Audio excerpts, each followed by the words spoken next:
चांगले रस्ते बनवले आहेत दौंड शहरात येण्यासाठी, बाजारपेठ वाढीसाठी प्रयत्न केले आहेत। व्यापार हा शेवटी तालुक्याचा आत्मा आहे। व्यापार वाढला तर सर्व काय आहे। पार्किंगचा प्रश्न फार मोठा आहे। दौंड शहरातला व्यापार वाढण्यासाठी नमस्कार, मी Shrishail Swami for the people न्यूजमध्ये आपल्या सगळ्यांचं स्वागत। विधानसभा निवडणुकांच्या पार्श्वभूमीवर आपण विविध मतदारसंघांचा आढावा घेतोय।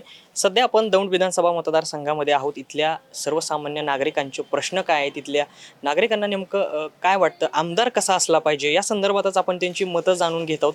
आपल्यासोबत बोलण्यासाठी इथले एक नागरिक आहेत, त्यांच्याशी आपण विचारूयात। काय सांगाल साहेब, आमदार हा कसा असला पाहिजे तुमच्या दृष्टिकोनात? मी राजेंद्र ओझा, दौंड व्यापारी महासंघाचा अध्यक्ष। खरं म्हटलं तर आमदार सरकारची धोरणं ही व्यापाऱ्यांना पूरक असली पाहिजे, त्यामुळे व्यापाराची वाढ होते।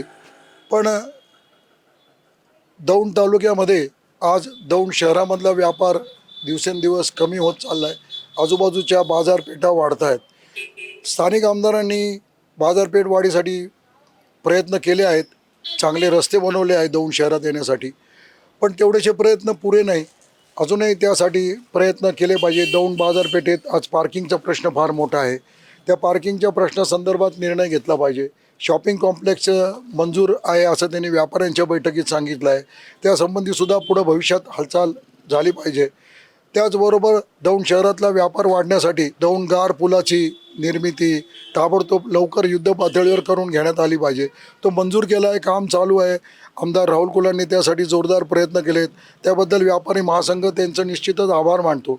त्याचबरोबर दौंड शहरामध्ये पावसाळ्यामध्ये बाजारपेठेत पाणी साचत होतं, त्यासंबंधीसुद्धा त्यांनी शिवाजी चौकामध्ये शिवाजी पुतळ्याचे तिथे नवीन रस्ता करून, नवीन ड्रेनेज सिस्टीम करून ती आमची पाण्याची समस्या सोडवलेली आहे।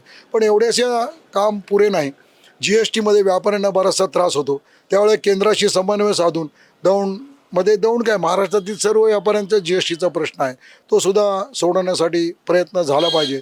दौंडची बाजारपेठ वाढण्यासाठी जे प्रयत्न अजूनही करावे लागतील ते व्यापाऱ्यांशी आपण विचारविनिमय करून, त्याचबरोबर व्यापारी संघाच्या मागण्यावर सतत लक्ष देऊन ते पूर्ण केले पाहिजे, जेणेकरून व्यापार हा शेवटी तालुक्याचा आत्मा आहे, शहराचा आत्मा आहे। लोकांचं रोजीरोटीचं पोट त्याच्यावर आहे। अनेक कामगार व्यापारामध्ये दुकानामध्ये काम करतात आणि त्यामुळे त्यांना रोजगारसुद्धा उपलब्ध होतो आणि शहराचीसुद्धा भरभराट होते। तेव्हा व्यापार वाढला तर सर्व काय आहे। त्यासाठी आमदार प्रयत्न करत आहेत, पण आहेत ते प्रयत्न थोडेसे पुरेसे नाही। त्यासाठी आणखीन आपल्याला प्रयत्न केले पाहिजे आणि व्यापाऱ्यांशी विचारविनिमय करावे पाहिजे।